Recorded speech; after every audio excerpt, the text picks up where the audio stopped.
살아남는 이들 제4장 유혹과 타락. 사단이 뱀의 모양을 하고 에덴 동산으로 들어왔다. 뱀은 날개를 가진 아름다운 동물이었으며 공중으로 날아다닐 때엔 번쩍거리는 황금처럼 찬란한 광채를 발하였다. 뱀은 땅 위를 기어다니는 것이 아니라 공중에서 이곳저곳으로 날아다니며 사람처럼 과일을 먹었다. 사단이 뱀에게 들어가 선악을 알게 하는 나무에 자리 잡고 그 나무의 과실을 한가로이 먹고 있었다. 하와는 자기의 일에 몰두해 자신도 모르게 처음으로 자기의 남편 곁을 떠나 있었다.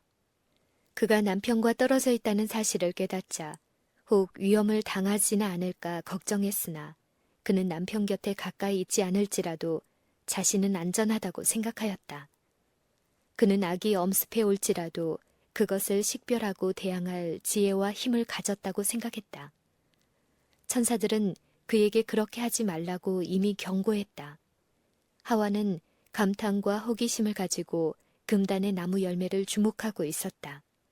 하와는 나무가 심히 아름다운 것을 보고 왜 하나님께서는 그렇듯 단호하게 저 나무 열매를 먹지도 말고 만지지도 말라고 금하셨는지에 대해서 추론하고 있었다. 이때가 사단의 기회였다. 사단은 하와의 마음을 알아맞히기라도 하듯이 하나님이 참으로 너희더러 동산 모든 나무의 실과를 먹지 말라 하시더냐? 라고 물었다.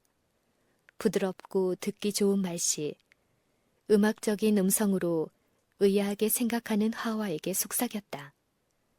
그는 뱀이 말하는 것을 듣고 깜짝 놀랐다. 뱀은 하와의 아름답고 지극히 사랑스러운 자태를 칭찬하였는데 하와는 그것이 싫지는 않았다. 그러나 하와는 하나님께서 뱀에게 말하는 능력을 주시지 않았다는 것을 알기 때문에 깜짝 놀랐다. 하와의 호기심이 발동하였다. 하와는 그 자리에서 피하는 대신에 뱀이 말하는 것을 들으려고 귀를 기울였다. 그는 타락한 원수가 뱀을 매개자로 이용하고 있으리라고는 꿈에도 생각하지 못했다. 말하는 자는 뱀이 아니고 사단이었다. 하와는 혼동되고 우쭐해졌으며 또 혹해 있었다. 하와가 만약 천사와 같은 모양을 지니고 천사를 닮은 당당한 풍채를 가진 존재를 만났더라면 경계하였을 것이다. 어쨌든 그 이상한 음성을 듣고 하와는 남편의 곁으로 달려가 어찌하여 뱀이 그토록 자유롭게 말을 붙이는지 물어보았어야 했다. 그러나 하와는 뱀과 논쟁을 시작하였다. 그래서 하와는 그의 질문에 동산 나무의 실과를 우리가 먹을 수 있으나 동산 중앙에 있는 나무의 실과는 하나님의 말씀에 너희는 먹지도 말고 만지지도 말라 너희가 죽을까 하노라 하셨느니라 라고 대답하였다. 이에 뱀은 너희가 결코 죽지 아니하리라. 너희가 그것을 먹는 날에는 너희 눈이 밝아 하나님과 같이 되어 선악을 알 줄을 하나님이 아심이니라고 응수하였다. 사단은 저희가 금단의 과실을 먹는다면 그때까지 가졌던 것보다 더욱 새롭고 더욱 고상한 지식을 얻으리라는 생각을 갖게 하려고 하였다. 이것이 사단이 타락한 이후에 행한 상투수단이요. 또 크게 성공을 거둔 방법이다. 즉, 사람들이 전능하신 하나님의 비밀을 캐내려 하고 하나님께서 이미 나타내 주신 것을 만족하게 생각지 않으며 하나님이 명령하신 것을 순종하는 데는 등한히 하도록 유인하는 것이다. 사단은 그들에게 하나님의 명령을 불순종하게 한 후에 그들이 훌륭한 지식의 분야에 들어가는 것처럼 착각하게 하려고 하였다. 이것은 순전히 가정이며 야비한 기만이다. 사람들은 하나님께서 계시하신 것들을 이해하지 못하고 그의 분명한 계명들을 무시하면서 하나님과 관계없이 지혜를 열망하여 사람들에게 알려주지 않는 것이 좋다고 그분께서 보신 것을 알려고 한다. 그들은 그들의 향상 개념으로 의기양양해하며 그들 자신의 헛된 철학에 매혹되어 있지만 그들은 참된 지식에 대하여는 깊은 어둠 속에서 헤매고 있다. 그들은 항상 배우면서도 진리의 지식에는 결코 도달하지 못한다. 이 죄 없는 부부가 악을 조금이라도 아는 것은 하나님의 뜻이 아니었다. 하나님께서는 그들에게 선한 것을 아낌없이 주셨으나 악한 것은 주시지 않으셨다. 하와는 뱀의 말이 지혜롭다고 생각하고 너희가 결코 죽지 아니하리라. 너희가 그것을 먹는 날에는 너희 눈이 밝아 하나님과 같이 되어 선악을 알 줄을 하나님이 아심이라고 하여 하나님을 거짓말쟁이로 만드는 사단의 그럴듯한 주장을 받아들였다. 사단은 대담하게도 하나님께서 그들이 당신과 동등한 지식 수준으로 높아지지 못하도록 그들을 속여 오셨다고 암시하였다. 하나님께서는 만일 너희가 먹으면 정령 죽으리라고 말씀하셨으나 뱀은 너희가 먹어도 결코 죽지 아니하리라고 하였다. 유혹자는 하와가 그 과실을 먹는 즉시 하나님과 동등되게 해줄 새롭고 탁월한 지식을 얻을 것이라고 장담하였다. 사단은 하와의 주의를 자기에게 집중시켰다. 그는 선악을 알게 하는 나무의 열매를 마음대로 먹었으나 도무지 해를 받지 않을 뿐만 아니라 이 실과는 맛이 좋고 기분이 상쾌하며 지혜와 능력을 주는 훌륭한 과일인데 하나님께서는 이 과실의 성질을 아심으로 먹지도 말고 만지지도 말라고 하셨다고 하와에게 말하였다. 사단은 그들에게 먹지 말라고 금하신 나무 열매를 먹었기 때문에 바로 자기가 말할 수 있는 능력을 얻게 되었다고 말했다. 그리고 사단은 하나님께서 당신의 말씀대로 실행하지 않으실 것이라고 말했다. 그것은 그들을 위협하여 극히 좋은 것을 먹지 못하게 하려는 위협에 불과하다고 말하였다. 그리고 한술 더 떠서 그들은 결코 죽을 리가 없다고 하였다. 그들은 죽지 않고 생명을 연속시키는 생명나무 실과를 먹지 않았던가. 그는 하나님께서 그들이 더욱 행복스럽고 고상한 즐거움을 누릴 수 있는 상태에 들어가지 못하도록 하기 위하여 그들을 속이고 계시다고 주장하였다. 유혹자는 금과를 따서 하와에게 건네주었다. 하와는 손에 그 실과를 받아들였다. 그때의 유혹자는 그대가 그 실과를 만지면 죽을 테니 만지지 말라고 하는 금령을 받지 않았던가. 그러나 지금 그 실과에 손을 대거나 손에 쥐고 있을 때와 마찬가지로 그것을 먹는 데 있어서도 해나 죽음에 대한 느낌을 느끼지 않을 것이다 라고 말하였다. 하와는 하나님께서 불쾌해하시는 즉각적인 표적을 느끼지 못했기 때문에 대담해졌다. 그는 유혹자의 말이 모두 지혜스럽고 옳다고 생각하였다. 그리하여 하와는 그 열매를 먹었을 때 그 열매에 대하여 만족하게 여겼다. 그 과일은 그의 입맛에 맞는 것처럼 느껴졌고 그의 몸에 그 열매의 놀라운 효과가 나타나고 있다고 상상하였다. 유혹자가 된 하와. 하와는 자기 손으로 그 실과를 따서 먹고 그 금단의 열매가 주는 활기를 받아 새롭고 고상한 삶의 생명력을 느끼고 있다고 생각하였다. 금단의 열매를 두 손에 쥐고 자기 남편을 찾아다닐 때 하와는 이상하고도 부자연스러운 흥분에 사로잡혀 있었다.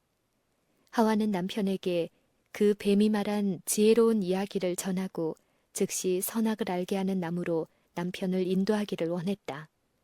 하와는 그 열매를 따먹었는데도 죽음을 느끼는 대신 유쾌함과 활기를 느낀다고 그 남편에게 말했다. 하와는 불순종하자마자 즉시 남편을 타락시키는 강력한 매개자가 되었다. 나는 아담의 얼굴에 슬픈 빛이 떠오르는 것을 보았다. 그는 두려워하고 놀란 듯하였다. 마음속에 갈등이 일고 있는 듯했다. 아담은 하와에게 이것은 자기들이 경고를 받은 원수가 확실하다고 하면서 만일 그것이 사실이라면 하와는 죽지 않을 수 없을 것이라고 말하였다. 하와는 자신은 아무 해로운 영향을 느끼지 못하고 도리어 매우 유쾌하다고 하며 그 열매를 먹으라고 졸랐다.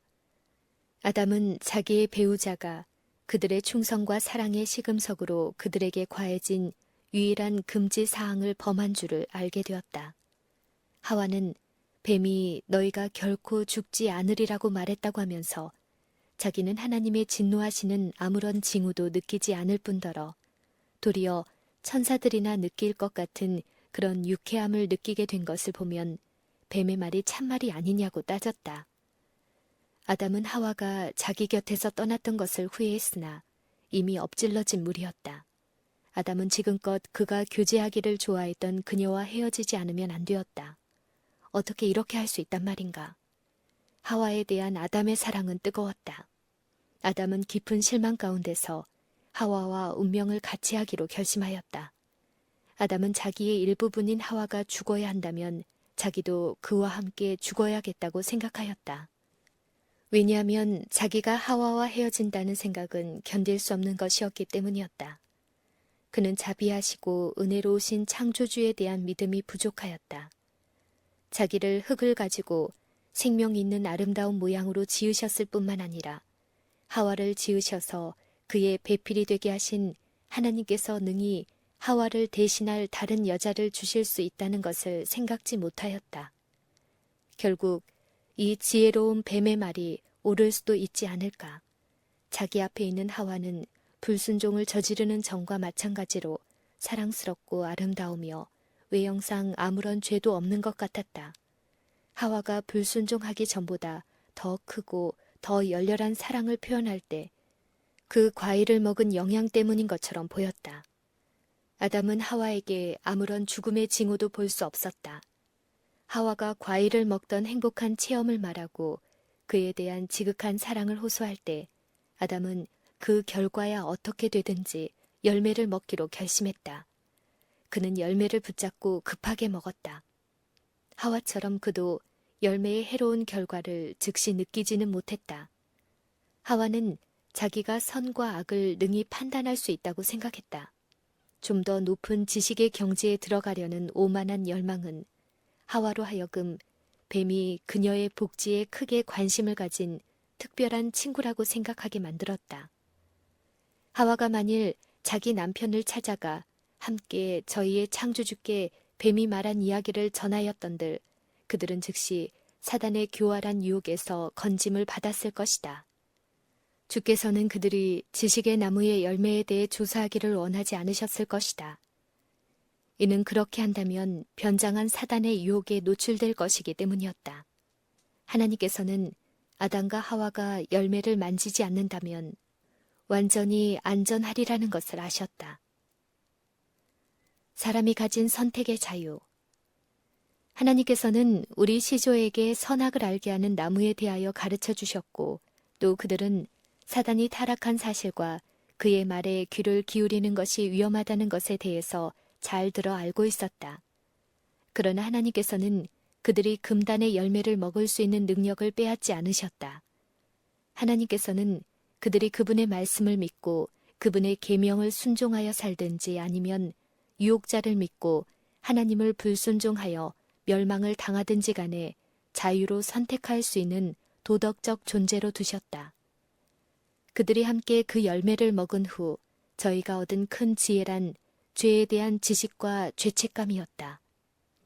그들을 둘렀던 빛의 덮개는 곧 사라졌으며 죄책감과 그들의 신적인 덮개에 대한 상실감으로 그들은 덜덜 떨었으며 그들은 저희의 벗은 몸을 가리워 보려고 애를 썼다. 우리의 시조는 뱀이 그들에게 아무런 사랑의 징표도 주지 아니하였었는데도 저희가 생각한 대로 뱀의 말을 믿기로 선택했다. 하나님께서는 저희가 먹기에 좋은 것과 보기에 아름다운 모든 것을 다 주셨지만 뱀은 저희의 행복과 유익을 위하여 아무것도 한 것이 없었다. 저희의 시선이 어디로 향하든지 풍부하고 아름다운 것뿐이었는데도 불구하고 하와는 뱀에게 속아서 그들을 하나님처럼 지혜 있게 해줄 어떤 것이 그들에게 주어지지 않고 있다고 생각하였다. 하나님을 믿고 신뢰하는 대신에 하와는 비루하게도 하나님의 선하심을 믿지 않고 사단의 말을 중히 여겼다. 범죄한 후에 아담은 처음에는 어떤 새롭고 고상한 존재의 차원으로 올라가는 것을 느꼈다고 상상하였다. 그러나 이내 그가 범죄하였다는 생각으로 공포에 휩싸였다. 이제까지 고르고 온화하던 기후가 추위를 느끼게 하는 듯했다. 범죄한 부부는 이제 죄의식을 느꼈다. 그들은 미래에 대한 공포와 결핍감과 심령의 헐벗음을 느꼈다. 달콤한 사랑과 평화와 흐뭇하고 만족스러운 행복은 그들에게서 떠나간 듯했으며 그 대신 저희가 전에 도무지 경험해보지 못한 어떤 것에 대한 결핍감이 그들에게 닥쳐왔다. 그때 그들은 비로소 저희의 신체를 주목하게 되었다. 그들의 의복은 입지 않았지만 천사들처럼 빛의 옷을 두르고 있었다. 그러나 그들을 감싸주던 빛의 옷은 이제 사라졌다. 그들은 저희가 알게 된 벌거벗은 것과 결핍감을 면하기 위해 몸을 가리우는 대로 그들의 관심을 돌렸다. 어찌 벌거벗은 몸으로 하나님과 천사의 눈을 대할 수 있겠는가 하는 생각 때문이었다. 그들의 죄악의 실상이 이제 저희 앞에 드러났다. 저희가 하나님의 명백한 명령을 위반한 죄의 성질이 더욱 분명해졌다. 아담은 하와가 어리석게도 자기 곁을 떠나 뱀의 꾀임에 빠진 것을 비난하였다. 그들은 모든 것을 행복스럽게 해주신 하나님께서 그분의 크신 사랑으로 자기들의 불순종을 용서해 주시거나 혹은 저희가 받을 형벌도 그리 무서운 것은 아닐 것이라는 부질없는 생각을 하고 있었다. 사단은 자기의 성공에 기뻐 날뛰었다. 그는 이제 하나님을 불신하게 하고 하나님의 지혜를 의심하여 전지하신 계획을 꿰뚫어 보고자 애쓰도록 여자를 유혹했다. 그리고 하와를 통해 아담을 타락하게 하였다. 그는 하와에 대한 사랑 때문에 하나님의 명령을 순종하지 않고 그와 함께 타락하였다. 사람이 타락하였다는 소식이 온 하늘에 퍼지자 모든 검은 곳 소리가 그쳤다. 천사들은 슬퍼하면서 저희의 면류관을 벗었다. 온 하늘이 동요하였다. 천사들은 사람이 하나님께서 준비해 주신 풍성한 은혜를 비루한 배응망덕으로 갚은 것에 대해 슬퍼하였다. 범죄한 부부에게 어떤 조치를 취해야 할지를 결정하기 위하여 회의가 열렸다. 천사들은 범죄한 부부가 손을 내밀어 생명과를 따먹고 그래서 그들의 죄의 생애가 영원히 계속되지는 않을까 두려워하였다. 하나님께서 아담과 하와를 찾아오셔서 그들의 불순종의 결과를 알려주셨다. 그들은 존엄하신 하나님께서 가까이 오시는 소리를 듣자 저희가 범죄하기 전 거룩한 상태에 있었을 때에는 그렇듯 만나기를 좋아하던 하나님의 낯을 피하여 자신을 숨기려고 애를 썼다. 여호와 하나님이 아담을 부르시며 그에게 이르시되 네가 어디 있느냐 가로되 내가 동산에서 하나님의 소리를 듣고 내가 벗었으므로 두려워하여 숨었나이다. 가라사대 누가 너의 벗었음을 네게 고하였느냐 내가 너더러 먹지 말라 명한 그 나무의 실과를 네가 먹었느냐. 주께서 이렇게 물으신 것은 범죄한 사실을 알아보시려는 것이 아니라 범죄한 부부에게 죄를 깨닫게 하려 하심이었다. 너희는 어찌하여 부끄럽고 두려워하게 되었느냐. 아담이 자기의 범죄를 시인한 것은 그의 큰 불순종을 참회해서가 아니라 하나님을 비난하기 위해서였다. 하나님이 주셔서 나와 함께 하게 하신 여자, 그가 그 나무 실과를 내게 주므로 내가 먹었나이다. 그리하여 여인에게 네가 어찌하여 이렇게 하였느냐고 물으시니 하와는 뱀이 나를 꿰므로 내가 먹었나이다 라고 대답하였다. 주께서는 이제 뱀에게 선언하셨다. 네가 이렇게 하였으니 네가 모든 육축과 들의 모든 짐승보다 더욱 저주를 받아 배로 다니고 종신토록 흙을 먹을지니라. 모든 들짐승보다 높은 영예를 받았던 뱀이 사단의 매개자 역할을 했으므로 모든 들짐승보다도 낮아질 것이요 사람에게 미움을 받게 될 것이었다. 아담에게 이르시되 네가 네 아내의 말을 듣고 내가 너더러 먹지 말라 한 나무 실과를 먹었은즉 땅은 너로 인하여 저주를 받고 너는 종신토록 수고하여야 그 소산을 먹으리라. 땅이 내게 가시덤불과 엉겅퀴를 낼 것이라. 너의 먹을 것은 밭의 채소인즉 네가 얼굴에 땀이 흘러야 식물을 먹고 필경은 흙으로 돌아가리니 그 속에서 네가 취함을 입었음이라. 하나님께서는 아담과 하와가 선악을 알게 하는 나무 실과를 먹은 죄 때문에 땅을 저주하셨다. 그리고 너는 종신토록 수고하여야 그 소산을 먹으리라고 선언하셨다. 하나님께서는 아담과 하와에게 좋은 것을 다 베풀어 주셨고 나쁜 것은 주시지 않으셨다. 그러나 이제 하나님께서는 그들에게 수고하여야 소산을 먹으리라고 선언하셨다. 즉, 그들은 종신토록 괴로움을 맛볼 것이다. 그때로부터 인류는 사단의 유혹으로 말미암아 괴롭힘을 받게 될 것이었다. 그때까지 아담이 누리던 행복스럽고 유쾌한 노동 대신에 끊임없는 수고와 우수사려가 아담을 따르게 되었다. 그들은 실망과 슬픔과 고통을 당하다가 마침내 죽고 말 것이다. 그들은 흙으로 창조되었기 때문에 흙으로 돌아갈 것이었다. 그들은 에덴의 가정에서 쫓겨나리라는 통보를 받았다. 그들은 사단의 기만에 넘어가서 하나님이 거짓말을 하셨을 것이라는 사단의 말을 믿었다. 그들은 저희의 범죄로 인하여 사단이 저희에게 더욱 쉽게 접근할 수 있는 길을 열어놓았다. 그리하여 죄악적인 상태 가운데 있는 그들이 생명나무에 나아감으로써 죄악적 생애를 영속시키면 안 되므로 그들을 에덴 동산에 그대로 머물러 있게 하는 것은 안전하지 않았다. 아담과 하와는 저희가 복된 에덴 동산에 대한 모든 권리를 상실했다는 것은 인정하지만 에덴 동산에 머물러 있도록 허락해달라고 애원하였다. 그들은 앞으로는 하나님의 명령을 절대적으로 순종하겠다고 약속하였다. 그들은 순결한 가운데에서 범죄하고 타락함으로 아무런 능력도 얻지 못했고 큰 연약성밖에 얻은 것이 없다는 말을 들었다. 그들은 거룩하고 행복하고 죄 없던 상태에서도 저희의 성실성을 유지하지 못하였으므로 죄의 상태 가운데서는 충성과 진실을 유지할 수 있는 능력을 훨씬 더 적게 가지게 될 것이다. 그들은 극심한 고뇌와 후회로 가득 찼다. 이제야 죄의 형벌은 사망이라는 것을 깨닫게 되었다. 천사들은 즉시 생명나무로 가는 길을 지키라는 명령을 받았다. 아담과 하와가 하나님을 순종하지 않고 그분의 불쾌히 여기심을 받은 후에 생명과를 먹고 저희의 죄악적 생애를 계속하도록 하는 것이 사단이 심사숙고한 계획이었다. 그러나 거룩한 천사들은 생명나무로 가는 길을 차단하기 위하여 파견되었다. 이 천사의 주위에는 빗줄기가 사방으로 번쩍이었는데 그것은 번쩍이는 칼들처럼 보였다.